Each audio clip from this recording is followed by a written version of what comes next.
এটি বিশ্বের সবচেয়ে দামি গরু, যার দাম $4 মিলিয়ন বা প্রায় 48 কোটি টাকা। জানলে অবাক হবেন, গরুটির পাহারায় থাকে সশস্ত্র গার্ড, এমনকি সার্বক্ষণিক এটিকে সিসিটিভির আওতায় রাখা হয়।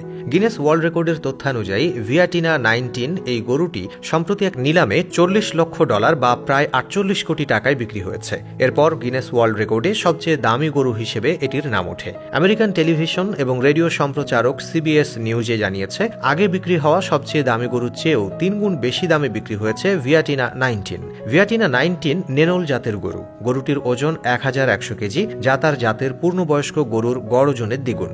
নিজেদের গরুর এমন রূপ দেখাতে একটি মহাসড়কের পাশে 2টি বিলবোর্ড টানিয়েছেন ভিয়াটিনা 19 এর মালিকরা। আর এরপর থেকেই গরুটিকে দেখতে ভিড় জমায় স্থানীয়রা। এমনকি পশু চিকিৎসা নিয়ে পড়াশোনা করা শিক্ষার্থীরা বাসে করে এই সুপার কাউ দেখতে আসে। আর সাদা রঙের বিশাল দেহের গরুকে সার্বক্ষণিক নিরাপত্তা ক্যামেরার মাধ্যমে নজরদারিতে রাখা হয়। পাহারায় থাকে সশস্ত্র গার্ডও। দেখতে সুদর্শন হওয়ায় একের পর এক অ্যাওয়ার্ড জিতেছে ভিয়াটিনা 19। টেক্সাসের চ্যাম্পিয়ন অব দ্য ওয়ার্ল্ড প্রতিযোগিতায় DC সাউথ আমেরিকা খেতাব জিতে নিয়েছে এই গরুটি, একটি গরু এবং ষাঁড়ের মিস ইউনিভার্স প্রতিযোগিতা হিসেবে। গরুটি এখন সেলিব্রিটিতে পরিণত হয়েছে। তো দর্শক, এই নিয়ে আপনার মন্তব্য কি? কমেন্টে জানাতেই পারেন। Thanks for watching.